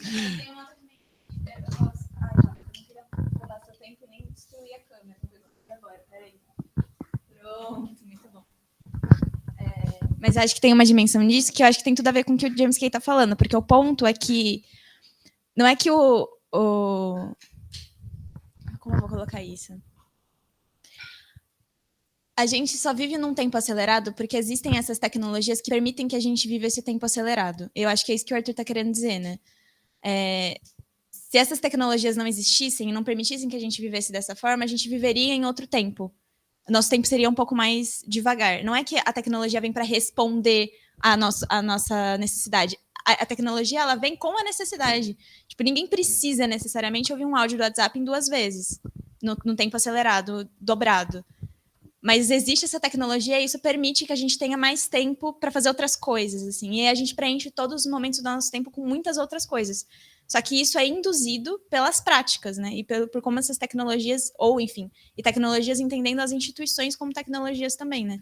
Mas como essas práticas vão nos induzindo a nos tornarmos um certo tipo de pessoa e viver de uma certa maneira. Acho que isso é importante no que você está trazendo, mano. Quando a gente se depara com a Amanda que anda a 80 km por hora, de fato no tapetão, em todo o tapetão e não só quando tem radar, a gente ganha um estranhamento. E E é interessante porque quando a gente vivencia, né, com essas pessoas que não seguem esse mesmo ritmo que a gente está vivendo, a gente fala, pô, como assim? Que mundo você está vivendo? Tipo, qual que é a realidade que você vive? O mundo funciona assim. E não necessariamente, a gente que vai encaixando, né? Nessa aceleração de tantas coisas que a gente quer dar conta, a gente fica sem tempo para viver, no final das contas, né? E uma vez eu vi um comentário, acho que foi daquele Cortella, dizendo assim, que no domingo você vai com um grupo de amigos no fast food. Qual é a pressa? Né? Assim, por que aquele tempo não é um tempo mais longo, não é um tempo mais... que a gente termina... E toda essa possibilidade de ser mais rápido deixou a gente com menos tempo, porque a gente tem que fazer muito mais coisas, né? Mas acho que esse é o ponto. Você pode fazer mais coisas, porque essas tecnologias existem. As tecnologias existem para que a gente se torne o tipo de pessoa que preenche nosso tempo com muitas outras coisas. Tanta coisa é essa, né? Então... Inclusive, hoje, né, tem a chamada síndrome do pensamento acelerado. Quer dizer, já se tornou uma patologia, né?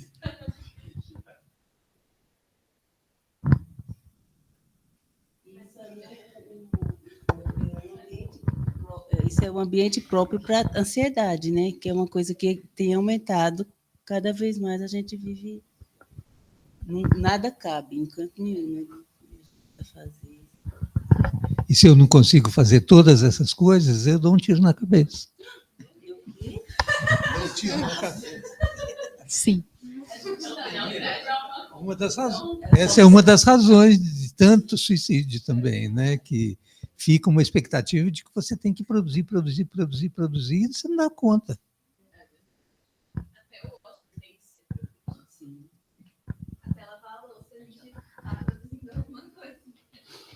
Eu adorei que foi construído um exemplo assim naturalmente. A coisa só aconteceu.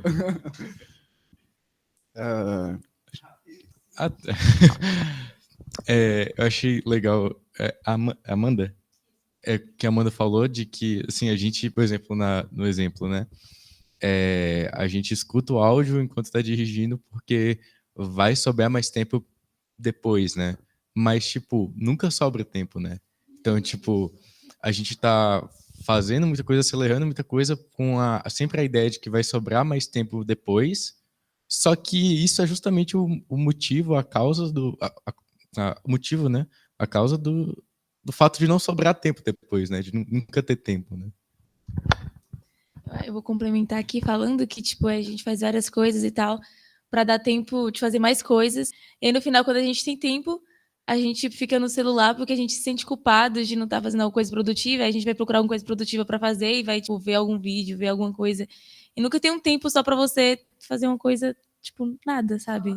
Só, entendeu? Aí, quando eu lavo a louça, eu tenho que ver uma série para terminar logo de assistir, enfim. Acho que esse tempo, a gente não tem esse tempo de escolha no final das contas, né? É tudo ali, pá.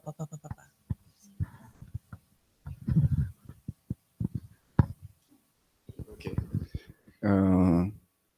Bom, a gente acabou fazendo o exercício naturalmente, né? Então, vejo que podemos fechar por aqui, né?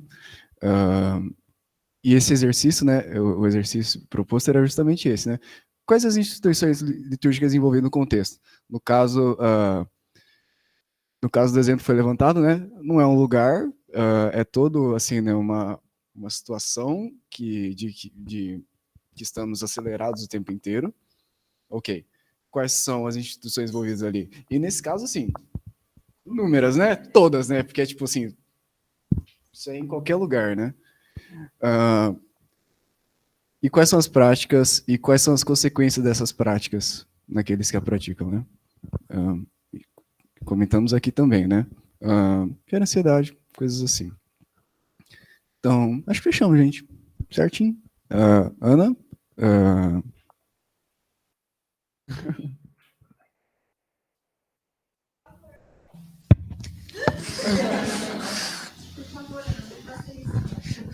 Não. Sai, eu vou.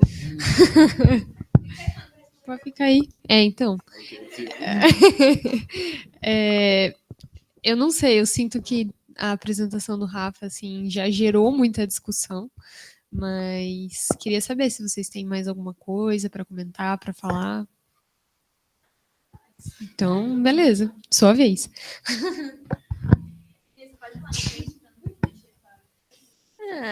Podemos, né? Eu não sei se você consegue voltar no último slide do Rafa.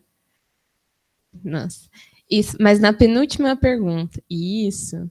Eu estava pensando sobre a universidade, né, e sobre a questão de conhecimento e formação. E eu já até comentei uma vez, não sei se foi no contexto de ABC2 ou outro contexto, mas eu senti que eu fiz biologia, né? Eu saí da faculdade não com conhecimentos muito específicos da biologia, embora sim tenha, mas com um jeito específico de pensar. Então, eu tendo a ver as coisas a partir desse viés, principalmente quando eu estou pensando mais sobre o mundo natural, né? Mas também, às vezes, no contexto social, a gente vê algumas comparações ou algumas falas que você fala, meu, não tem nada a ver. Você está tentando colocar uma coisa que é claramente humana, que é particular do ser humano em outros grupos biológicos, e está tentando fazer comparações, isso não tem nada a ver, e daí tende a meio que diferenciar isso. E, não sei, saí da universidade muito assim, e não foi exatamente pelo espaço físico, embora o espaço físico também tenha proporcionado isso, né, as saídas de campo também, mas muito de conversas com colegas, de jeito que os professores expunham, principalmente, eu lembro muito das aulas de ecologia, assim, que o meu professor repetia. Os animais não têm... Eles não sabem exatamente por que eles fazem o que eles fazem. A gente não pode falar, eles estão fazendo isso porque eles gostam dos filhos, dos filhotes dele, e eles querem proteger. São instintos, a gente pode pensar numa base genética, mas a gente não pode falar dos animais como se eles tivessem o reconhecimento, o discernimento humano, por exemplo. Então, eu vejo muito essa penúltima pergunta na minha própria formação, assim. Mas os conhecimentos específicos também estão em algum lugar na minha cabeça. Às vezes eu encontro. Acho que isso tem bastante a ver com o que... desculpa, eu esqueci o nome dela. Do que a Duda comentou. Quando estávamos conversando sobre o exemplo da criança, né? É tipo assim, né? Pô, e aí a criança ela sabe o que está acontecendo com ela, tipo assim, intencionalmente o que ela está buscando, e se não é intencionalmente, qual o impacto disso? Porque pode ser que o impacto não seja muito grande, porque ela não sabe o que está rolando e ela faz só por fazer. Mas também pode ser que tenha impacto muito grande, porque ela não sabendo o que está rolando com ela, ela só se deixa levar por aquilo. Então, assim, várias nuances aí, né? O que eu fiquei pensando, assim, quando você estava falando e de todo esse tema, é que essa parada de desejo e prática é uma parada meio ovo a galinha, sabe? Quem que vem primeiro? O desejo de praticar e ser, e que gera prática. Então, desejo ver minha casa limpa, logo limpo a casa. Né? Ou a prática forma o desejo, né? Então, a prática forma o caráter. Conheci uma casa limpa, então fica uma coisa meio ovo e a galinha, né? Então, que, pelo que eu estou entendendo, ele enfatiza que vem primeiro a galinha. Então, vem primeiro a prática, no sentido de ela ter um papel importante na formação do desejo, né? Então, ensinando boas práticas, a gente tem bons desejos. Ou não? Você acha que está errado? O que você acha? Não acho que está errado. Mas diria que tem mais coisas que a gente pode elaborar isso, a gente pode elaborar um pouquinho mais no seguinte sentido. E, por exemplo, igual a Bia citou, aí eu vi uma casa limpa, aí agora eu quero uma casa limpa. Então, qual que foi a prática dele para começar a desejar isso? Foi tipo só ver a casa, ou quão passivo ele está sendo nisso, né? Então, no caso, no caso, a prática veio primeiro porque ela percebeu a casa limpa e gostou daquilo. Então, fica difícil definir isso, né? A questão é, o que veio primeiro, né? O ovo, o amor ou o desejo, né? Vejo que entra... Opa, claro.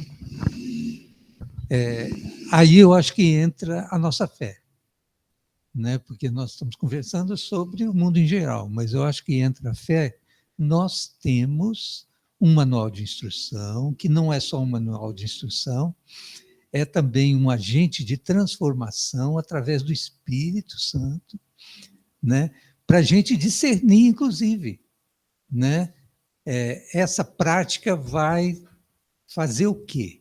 Vai se tornar em quê? Então, eu acho que a gente precisa também levar em conta o fato de por que nós estamos aqui agora e não discutindo isso em outros fóruns, porque aqui nós temos uma coisa em comum, que é a palavra de Deus, e ela é a espada do Espírito que discerne, né? Que é apta para discernir juntas e medulas e tudo mais. Então, eu acho que esse é o grande diferencial. Enquanto o senhor havia comentado, estava comentando, né, também eu acho que lembrei de mais duas coisas que a gente pode trazer aqui, né? Primeiro, eu vejo essa questão bem parecida também com a questão lá do, ok, a gente tem que conhecer para invocar ou invocar para conhecer? As coisas se misturam muito, né? As coisas se misturam muito, né? E também que o nosso desejo está o tempo todo sendo formado, né? Está o tempo todo sendo bombardeado aqui, né? Pelas instituições litúrgicas. No caso que a Bia comentou, a instituição litúrgica é tipo assim, a outra casa, sabe? Então, tipo assim, a outra casa está formando e está contribuindo, de certa forma, né? Aquilo que eu estou vendo e interpretando da casa está formando aquilo que eu quero, né? Então, o que veio primeiro? Não sei, mas assim, deve ser por aí. E eu penso também no marketing, né? A ideia do marketing é gerar para nós um desejo e uma prática de consumo, né? Então, a partir de, por exemplo, sei lá, você está scrollando no Instagram, então você está vendo um lifestyle, você fala, cara, eu desejo esse lifestyle, logo eu desejo o produto que a minha blogueira favorita consome, né? Então... você vê o resultado da prática e passa a desejar aquilo. E isso pode ser interpretado também como uma instituição litúrgica, né? No sentido de que a gente está aprendendo por, tipo assim, querendo imitar também outras pessoas, né? Sim. Querendo imitar aquilo que a gente acha relevante e importante.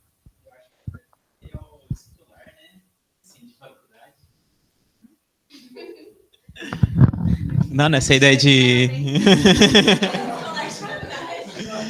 material escolar para faculdade, porque, pô, é legal você conseguir marcar algumas coisas, alguns marca-textos, né, tal. Aí a gente, vamos supor, pega essa ideia do blogueiro, a gente vê um negócio e a gente fala, da hora, deixa eu comprar.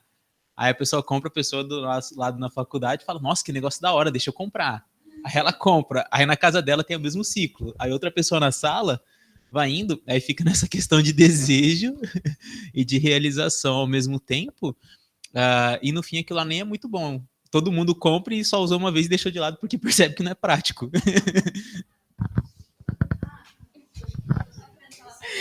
Eu queria voltar um pouquinho antes do material escolar.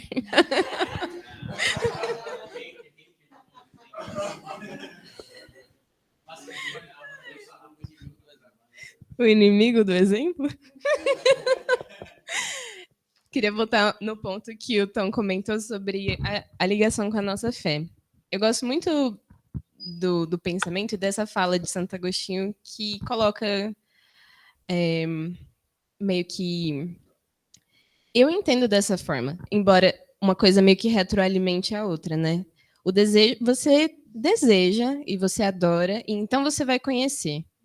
E conforme você conhece mais, você vai amar mais, vai adorar mais, vai ter mais reverência, mais amor, mais desejo daquilo que você está adorando. E daí é meio que esse ciclo.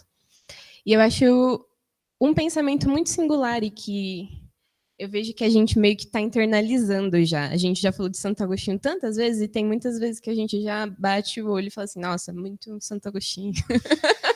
E já meio que internaliza e aceita isso na nossa caminhada de fé. Tem algumas coisas que eu falo, puxa, não entendo, mas vou confiar, por exemplo. E essa é realmente, eu penso e vejo isso como um jeito muito singular da gente aceitar ou assumir as verdades do mundo. Porque, principalmente dentro da universidade, por exemplo, o caminho é o inverso. Você não pode aceitar sem entender, sem compreender completamente. Você fala, não tem. Às vezes quando a gente Tem precisa os- fazer uma prova e tem não os tem muito dogmas. tempo para estudar. Tem alguns dogmas aí, mas o caminho mais científico seria não aceitar antes de você compreender. E eu acho legal essa inversão quando a gente está falando sobre a realidade da fé, e da nossa fé especificamente, né? Adore a Deus para poder conhecê-lo, e conhecendo você vai conseguir adorar ainda mais, sabe? Só aproveitando o gancho que a Bia falou, eu lembrei muito assim da parte do povo de Israel, assim, sabe? Era um povo que não tinha liturgia nenhuma e Deus institui liturgias para eles, assim. Então, tipo, o sacrifício é feito dessa maneira. Parece tão monótono. Quando você vai ler Levítico, lá você fica, nossa, tem que abrir desse jeito, botar primeiro isso. E tinha todo um significado por trás daquilo. As festas, tipo, a Páscoa, os tabernáculos, estão tudo para lembrar do que Deus fez com eles, assim. Talvez eles não entendiam muito no começo, assim, até principalmente as próximas gerações, as outras gerações. Mas aquilo estava formando o caráter deles, assim. Então, tipo, a liturgia moldou o caráter deles, assim. Daí eu só complementar mesmo, né? Então... Eu penso muito sobre isso também. Eu acho que, às vezes, essas práticas tão certinhas deixavam eles até mais... como que a gente fala? Mais sedentos, do tipo assim, eu tenho um Deus e ele é real e ele diz exatamente como eu devo fazer. Eu acho que ajudava eles a serem devotos. Embora o povo de Israel não seja, né, o melhor exemplo, a gente vê aí na história. Mas também reflete o nosso coração, né? Também. Tem ensinar a desejar o oceano, né? Ao invés de ensinar só o barco.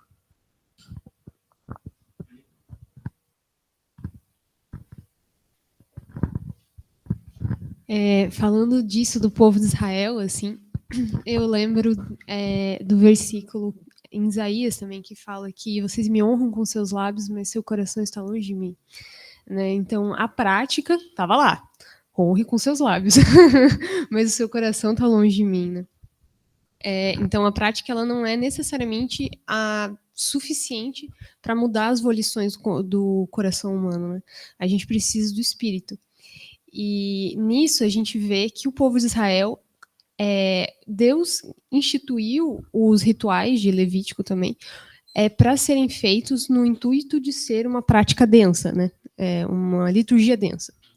Então, ela é uma liturgia cheia de significado. Então, e era um significado específico. A partir da morte do Cordeiro, a gente vai ver a morte de Jesus, que vai ser o sacrifício pelo pecado. Então, tudo aquilo era para ser uma liturgia densa. Né? Só que, às vezes, os fariseus, ou até o povo de Israel, praticava aquilo como uma liturgia tênue. Então, estou fazendo aqui, cortando o bichinho, fazendo aqui minhas orações, nananana, mas sem a profunda reflexão e comunhão que aquilo gerava, né? Então, até quando Jesus chega lá no templo, sai chicoteando todo mundo, os caras que estavam vendendo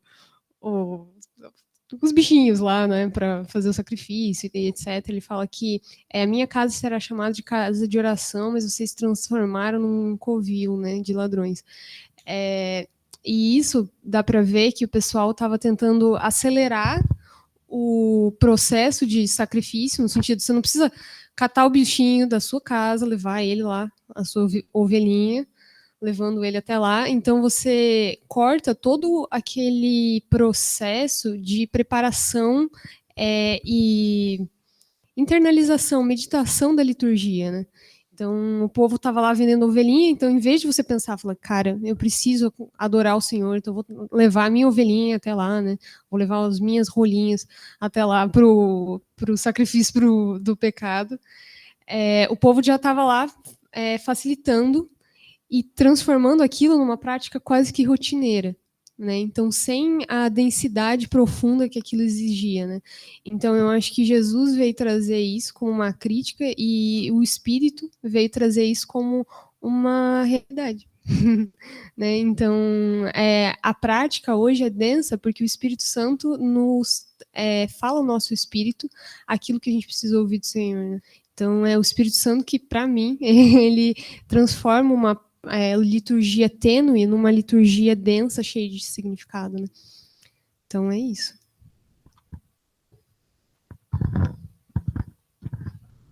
Eu só quero aproveitar o que ela falou e complementar que a consequência lógica do que ela propôs é de que a nossa crença e o nosso desejo antecede a liturgia. Porque é possível executar a liturgia sem o desejo, mas pelo menos à luz do Novo Testamento, quando a gente olha para Tiago, a ideia de que uma fé sem obras é morta e que o produto natural, o meio pelo qual a gente identifica a nossa salvação, em João, por exemplo, é a transformação das nossas práticas, não existe possibilidade de ter essa transformação do desejo interno que não se manifeste como prática. Então, pelo menos à luz do Novo Testamento, a gente tem a resposta aí do ovo da galinha.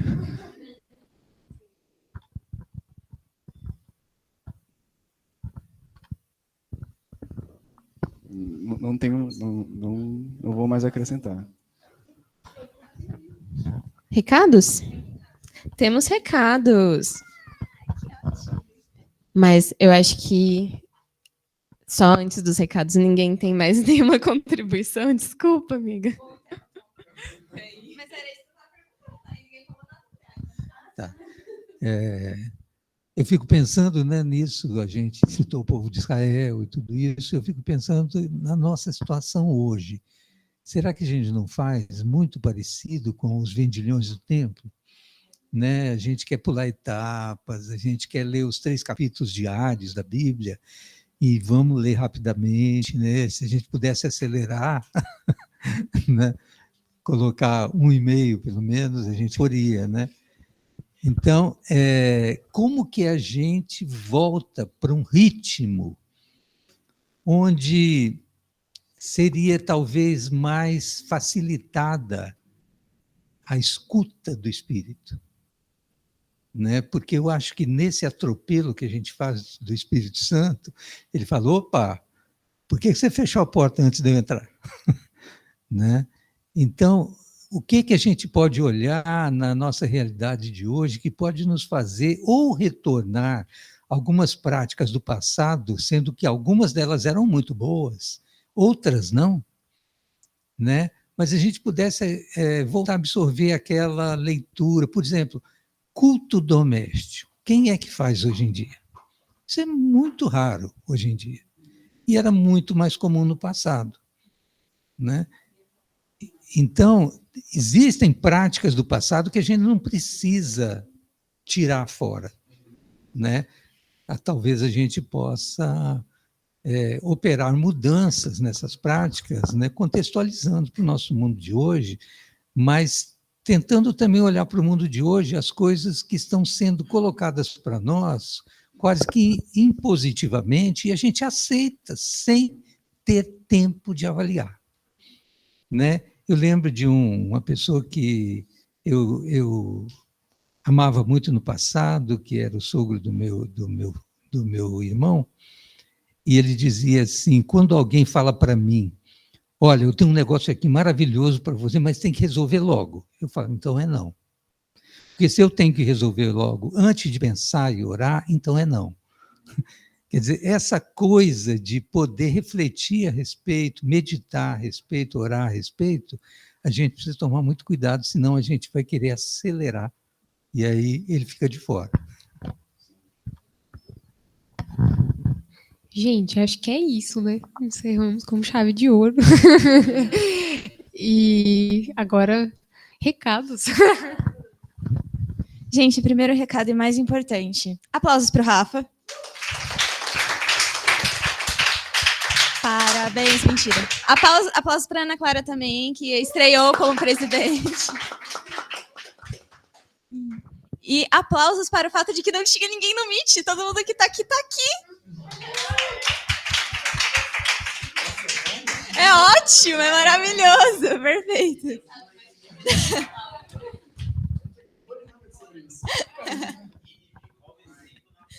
Inimigo do online. Eu sou bem inimiga do online. Enfim, mas foi ótimo, gente. Muito obrigada por terem participado. Obrigada, Rafa, pela exposição. Foi muito, muito boa. Obrigada mesmo pelo esforcinho e por ter se dedicado para isso. Eu fiquei pensando, e eu só vou fazer um mini comentário, pensando no que a Bia falou.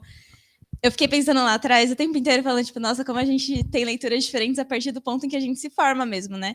Porque os slides do Rafa não tem nada a ver com os slides que eu fiz, provavelmente não vão ter nada a ver com os slides do Arthur, porque a gente tem, de fato, uma formação diferente. E o que chama a atenção da gente no livro também foi diferente, eu achei isso muito legal.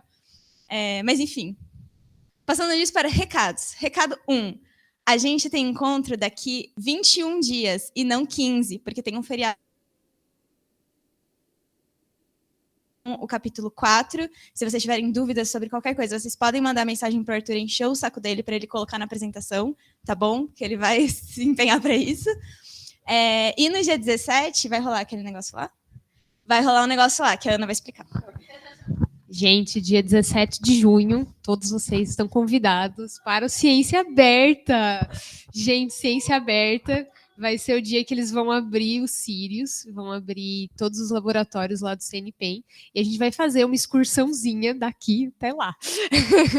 Então, é sábado. Rolê. Depois da gente. ABC2. Então, logo depois, assim, da ABC2, a galera tava pensando de sair meio de... Mas vamos Isso. papar antes. Isso, faz um papá. Papá é importante.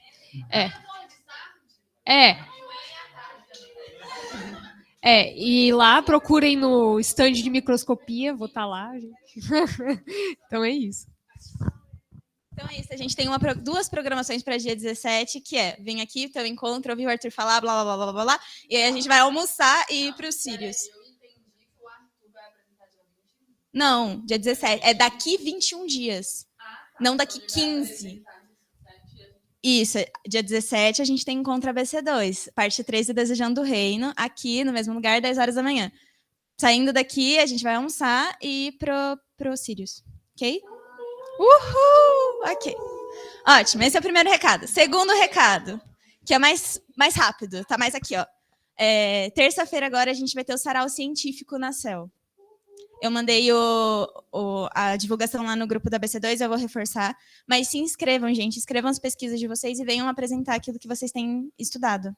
Tudo bem? Eu tenho uma pergunta. Só pode apresentar a sua pesquisa? Não, pode apresentar qualquer coisa. Tem a ver com ciência. Não dá para vir aqui fazer, né? Pode. Qualquer formato é bem-vindo. A gente só pede para se inscrever para a gente conseguir organizar direitinho o ritmo da coisa, tá bom? E ter noção de quantas pessoas vão se apresentar. E na terça-feira, antes do sarau científico, às 6 horas, a gente tem a Teologia ao Redor da Mesa com o Tom. Levanta a mão, Tom. Gente, é isso. Vamos tirar uma fotinha? Mais algum recado? Não, né? Tem culto amanhã aqui às 10 horas, se alguém não tiver nada para fazer e quiser participar da liturgia do culto, aí a gente pode estar aqui com vocês. Vai que alguém já tem culto às 10 da manhã. Aí não precisa trocar, né? Pode ficar na sua igreja.